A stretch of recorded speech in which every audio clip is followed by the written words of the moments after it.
They have made flamboyantly gay combat animations. I definitely did not have flamboyant combat animations on my bingo card for my lifetime. What's up everyone, Brandman here, and I want to go over in this video today the deceiving and dishonest coverage of Dragon Age Veilguard in this video. I tried to get this video out sooner to make as many people aware to the dishonesty that surrounds this game. I unfortunately still work full time and I'm still learning how to edit and all the different things to make content. So if you found this video informative, please give a like or subscribe. Thanks. I want to start off with the debate I had on X with the chief developer for Baldur's Gate 3. I believe his name is Michael, so that's what I'll call him throughout this video. Michael goes on to praise Dragon Age Veilguard in this X post. I immediately had to call him out because I know what he was trying to do. I responded by saying, y'all need to quit accepting pure garbage games because you don't want to hurt anyone's feelings. This game comes nowhere close to Baldur's Gate 3. Don't disrespect Baldur's Gate 3 like that. Michael responded by saying, listen man, considering I eat Burger King like once a week, I will not contradict you on the idea that I consume pure garbage, but at the same time, you have to understand that these things aren't at war with each other and instead coexist with the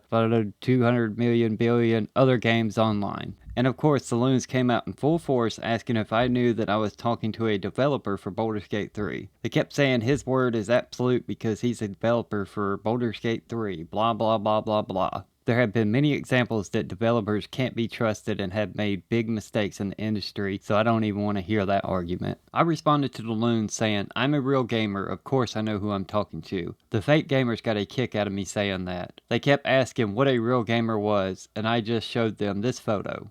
Michael then responded to my comment about me being a real gamer and said, we probably have a lot in common then, so let's just be nice on the internet. I responded saying I wasn't being mean, I was just saying that spreading toxic positivity is not a good practice for anyone. I'm familiar with Michael's posts on X and that he likes to spread positivity even when it gives off the wrong messaging. If we keep praising garbage games, then eventually that will set a standard and that's all we'll get in the future. I want to give major props to Michael for having a proper discourse with me instead of going straight to the block button like 99% of people do in this industry. I also want to say that I have a lot of respect for Larian Studios, the makers of Baldur's Gate 3, because they are vocal about the corporate greed in the gaming industry and they actually want gamers to own their own games. I bought a physical edition of Baldur's Gate 3 just to show support to them and their refreshing beliefs. I will probably not even play Baldur's Gate 3, it's just not my genre of game, but I still felt like I had to show some support because of their true support for gamers. I got a little bit off topic, but back to the topic at hand.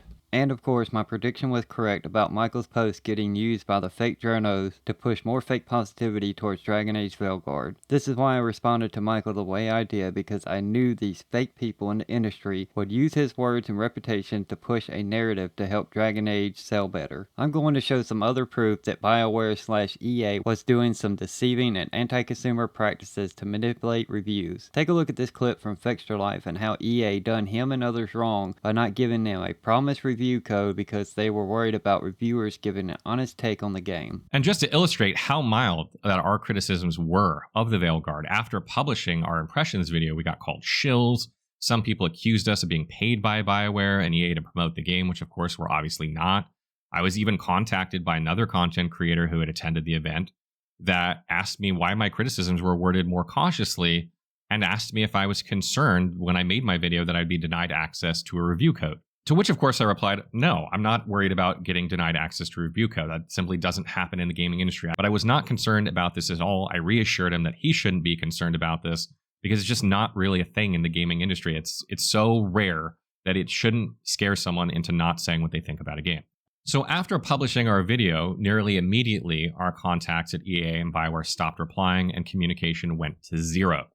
So we started inquiring as to what was happening and reaching out to other contacts in the industry in a bit wider of a circle to try and figure out what's happening. As a result, we discovered that we were essentially getting fake reassurances that we were getting a code to keep us happy while denying us access to the Veilguard. It wasn't too long after this that I began to be contacted by other press and content creators about whether or not we had a code, and generally speaking, I get this a lot. People tend to ask me whether I have a code or not, because we generally get codes for all the big games. I'm not trying to brag, it's just simply reality. We have a large channel. We almost always get a code, and another creator or press can figure out if they should have a code right now, if they're going to get one or not, by asking us this question, which is what happened here. And we started piecing together between us that some people had codes and others didn't, including ourselves. And you might have also seen Wolfheart's tweets about this topic on Twitter or X, and Luke Stevens' video about this topic as well. Both of those individuals were with us in California for the preview event, and both of them put out preview videos as well as ours. And I think between the three of us, we probably have some of the three most viewed videos on this topic, or at least most commented on, I would say. And if you read those tweets and you watch that video, you can tell clearly that they also feel some way that they were intentionally excluded by EA from review access for some unknown reason, likely because of critical comments they made in their preview video, even though most of the things they said were positive about the game, just like us. It is feeling like EA is deliberately trying to prevent us from telling you what we think about the game, and they want you to hear it from someone else. And this is why I made this video. Because you guys told us in no uncertain terms that you're waiting for reviews, and you're about to get a bunch of reviews that have been curated by the publisher for their likelihood of being extremely positive in an attempt to manipulate your view of Dragon Age The Veilguard. Take a look at these reviews and you will notice there is something fishy about them. All of them include the phrase, return to form. They don't even try to hide it anymore that the reviews are being manipulated and controlled. I think the only reason we got confirmation that the game was going to include current deism like non-binary and transgenderism in the game was because of leaks. I haven't seen a review talking about that kind of content in the game yet. I'm pretty positive that EA only wanted certain reviewers for the game that they knew wouldn't mention anything about the agendas that are in the game. Pretty sad these gaming companies are trying to manipulate us consumers out of our hard-earned money. They don't want us to have the right to buy a game with us knowing what is in that game before we hand over our money. But luckily there are people like myself and others that will show you what's in the game so you can make your own decision if you want to buy it. With that said, I'll leave you with this clip to help you out with that decision. Pounding that snake's nose, she's still holding the ruby in her other hand. Maker's panties, I was so proud. Oh, Ah, shit. They're still holding it, sorry. What are you doing? Pulling a barv. Oh, okay. a barv? Tradition in the Lords of Fortune, from one of our old members, Barv. Good guy, but like most of us, his plans went sideways a lot. Bad blood among your crew's not good for morale, but there's not always time for big, drawn-out apologies. So, when one of us screws up and we know we've screwed up, we do a quick 10 to put it right. Pulling a Barv. Oh, there we go.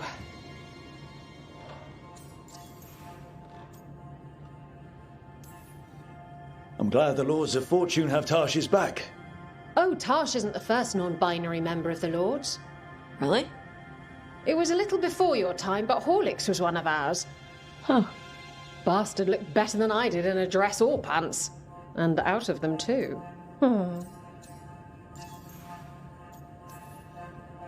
Any reason you can't just apologise?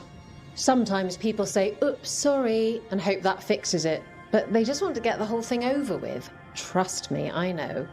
But pulling a barv, you sweat a little. Makes you think about it a little more. Shows the other person you mean it. What if they mean it when they say they're sorry, though? And that's the other reason. Some people mess up and get all dramatic. They make it about them. Oh, you know, I didn't mean it right. I'd never do that on purpose. They feel so bad about it that it's on everyone else to smooth it over and make them feel better. Oh, okay, yes, some people might do that. Pulling a barv puts it on the person who screwed up. They made the mess, they fix it, done.